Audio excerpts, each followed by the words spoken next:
Et Candice Mahou nous a rejoint sur ce plateau. Bonjour Candice. Bonjour Candice. C'est très chaud aujourd'hui. Culturez-vous.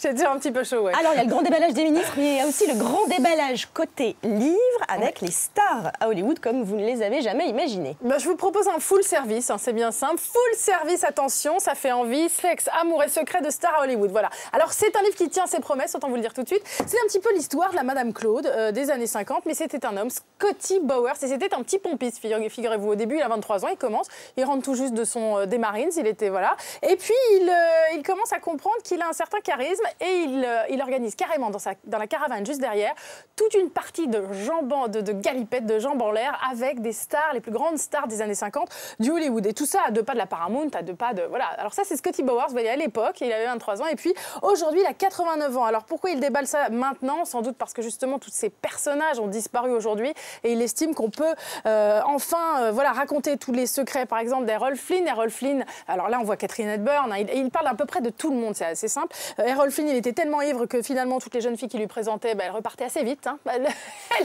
Elle n'avait même pas le temps d'arriver qu'elle devait repartir, il était endormi.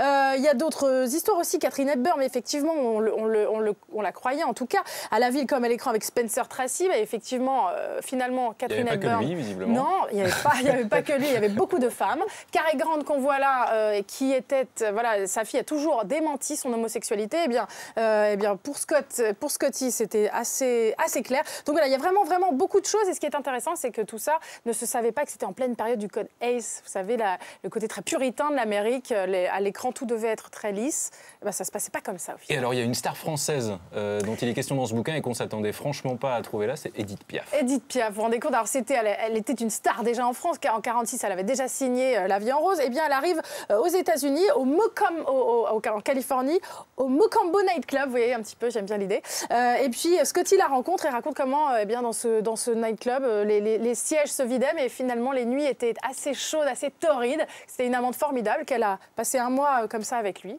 Et qu'elle s'en est toujours souvenue, apparemment. Il est bien gentil, ce petit pompiste, mais est-ce que c'est vrai, tout ça? Ça a fait polémique aux États-Unis, évidemment. Est-ce que c'est vrai? C'est vrai qu'il n'y a pas de photo de lui avec toutes ces stars, évidemment, parce que, vu le sujet.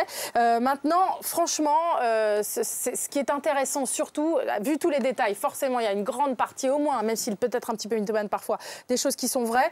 Et puis, ça va réchauffer, de toute façon, vos soirées de printemps un peu fraîches. Pourquoi? Parce que c'est un peu vraiment le 50 Shades dont les stars sont le héros. C'est vraiment très, très intéressant. Ça vaut le coup d'œil. On va lire ça sur la plage. Merci Candice. Merci Candice.